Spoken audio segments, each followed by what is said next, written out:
Bonjour à toutes et à tous. J'ai appris hier, le non-lieu avait été confirmé. Donc, porter plainte pour appel 22 mars 2021. Il y a eu pas mal de péripéties. Un non-lieu avait déjà été déclaré l'année dernière, que j'avais eu connaissance. Et on avait fait appel. L'appel a eu lieu le 14 décembre dernier à la cour d'Orléans. L'avocate m'a appelé hier pour me dire effectivement que le lieu avait été confirmé. Alors, qu'est-ce que ça implique? Ça implique tout simplement que c'est terminé, qu'il n'y a pas d'autre chose à faire, pas d'autre procédure à faire. Il est désormais, je ne suis même pas sûre que le terme soit le bon, mais acquitté, dans le sens où il n'y aura pas de poursuite supplémentaire, il n'y aura aucune peine, et moi je n'aurai aucun dédommagement de ce fait.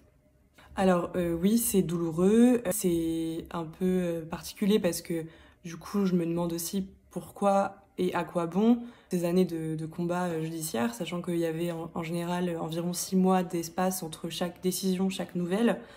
Donc je vous laisse imaginer un petit peu dans quelle dimension j'étais au quotidien, parce que à chaque nouvelle, il y avait le temps de s'en remettre et le temps d'oublier jusqu'à ce qu'on nous le rappelle. Donc évidemment, on n'oublie pas toujours, n'empêche qu'il y a un droit à l'oubli, un droit de tourner une page qui n'était pas là. Et ça, il faut y être préparé, je pense, quand on porte plainte, parce que quand on porte plainte, on a des attentes, pas toujours très claires, mais on en a. C'est parce qu'on ne veut pas laisser passer ça, on veut qu'il y ait une trace symbolique, même si on sait que les chances sont maigres derrière, qu'il y ait une condamnation, on veut quand même qu'il y ait une trace juridique de ce qui s'est passé, et aussi d'acter psychologiquement que c'est arrivé et que c'est pas ok.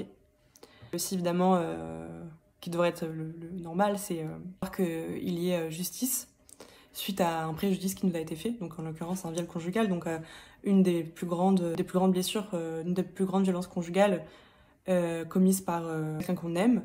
Voilà, il y a différentes raisons qui font qu'on a envie d'aller peut-être porter plainte. Je me suis souvent demandé, surtout cette dernière année je pense, je me suis dit mais à quoi bon? Parce que sur le moment on en a besoin. Et ça, on m'a demandé pourquoi tu l'as fait, et j'ai dit j'avais besoin d'avancer. Et effectivement, ça m'a aidé sur le moment pour avancer, ça a acté la chose en fait. Ça a été un long processus, ça c'est sûr, mais ça a permis d'acter la chose. Cependant, la temporalité, elle est très particulière parce que à l'instant où j'ai porté plainte, ça faisait à peu près 2-3 mois que je m'en étais rendu compte, parce que je me suis rendu compte en janvier 2021, donc ouais, 2 mois et demi avant. Enfin, il y a eu plein de choses autour, il y a eu le hashtag Sciences Sport, et après il y a eu publication de Samuel dans Libération, donc il y a eu beaucoup de choses qui se sont passées dans ma vie perso et même plus largement parce que ça a été rendu très public. Du coup, quand on porte plainte, c'est quelque chose de frais, c'est quelque chose qui nous porte aux tripes.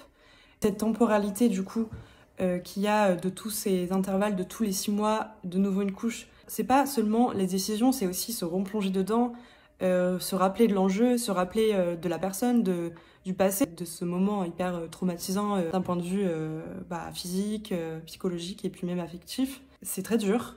Et c'est un peu comme si vous aviez une plaie qui commençait tout juste à cicatriser et qu'à chaque fois qu'elle cicatrisait, vous refiliez un coup de cutter dedans. C'est une plaie qui reste tout le temps à vif, qui est pas toujours en train de saigner, mais qui fait toujours mal parce qu'elle a pas le temps de cicatriser, qu'au bout d'un moment elle s'infecte. Voilà, c'était une métaphore très chirurgicale, mais vous avez l'idée. Moi, je dirais que ce que je retiens de ça, c'est que on peut être considéré comme ayant subi un préjudice sans qu'il y ait de coupable.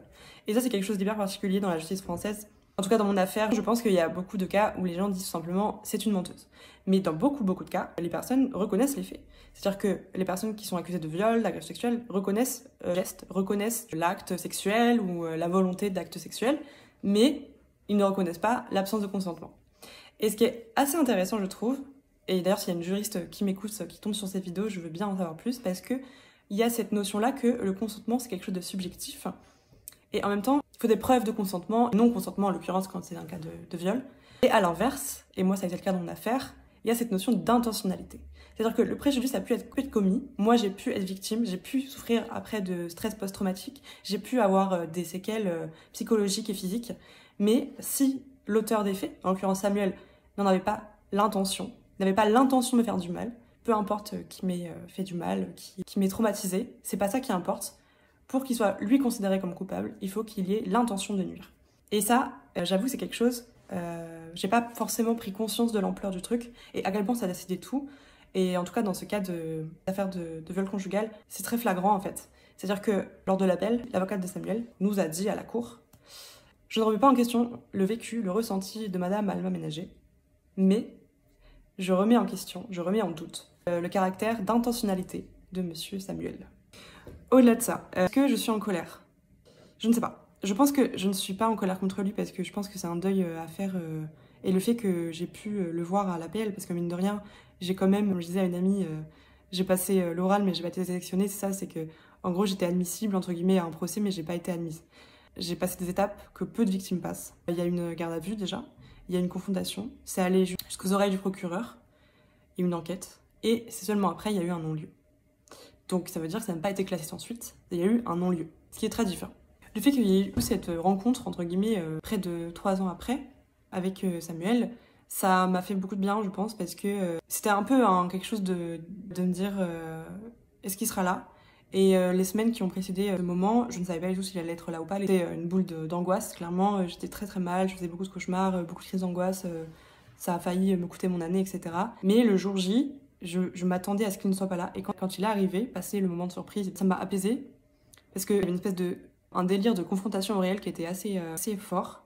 Et le fait de le voir en vrai a aussi acté pour moi, genre l'avancement que j'avais fait, qui s'était passé, et ce truc-là que, ok, c'est plus quelqu'un qui est dans ma vie, et c'est acté parce que là je le revois, et je le vois comme un inconnu, mais comme quelqu'un qui n'a plus aucune prise sur ma vie actuellement, hormis le cadre de ce procès, du coup de cette rencontre lors de l'appel. Ça a été vraiment très fort, et ça m'a permis un peu de clore le chapitre, alors même que j'avais pas du tout encore le résultat, puisque je l'ai eu que hier. Mais il y a eu un face-à-face avec le jury et un face-à-face avec lui. Il y avait lui, moi et la loi entre nous deux.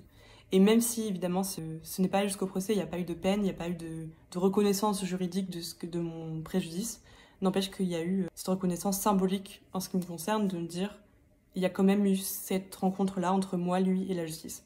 Maintenant, est-ce que je suis en colère contre la justice? Oui, évidemment.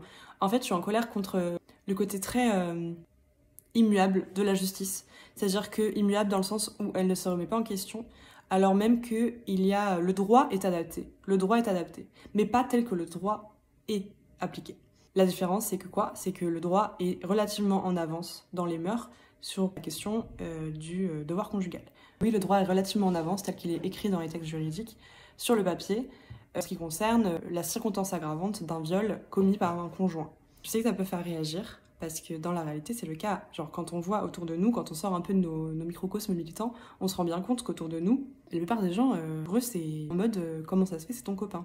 Donc oui, la loi telle qu'elle est écrite est en avance par rapport à la société, et c'est d'ailleurs beaucoup de lois qui font avancer la société. Mais telle que la loi est appliquée, par exemple, notre tribune avec Ludwila sur le viol conjugal, on a bien vu que bien que le viol soit considéré comme une circonstance aggravante lorsqu'il est commis par conjoint, n'empêche que le devoir conjugal est de façon très très ambiguë et très contradictoire seulement en apparence. Parce que quand on connaît un peu du coup le droit et qu'on a cette chance merveilleuse d'avoir pu vivre un procès, donc voir un peu de l'intérieur tout ce qui se passe, effectivement, ce qui est contradictoire, c'est le droit tel qu'il est interprété. Et l'interprétation, elle est contradictoire parce qu'elle dépend des personnes qui l'appliquent.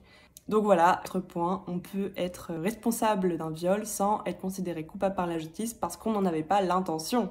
Sauf que l'intention, c'est encore une fois, c'est subjectif. Comme ok, il dit qu'il n'a pas eu l'intention, et alors mon traumatisme, il est physique. Il y a des choses qui se passent dans ma tête, il y a des choses qui se passent dans mon corps. Donc voilà.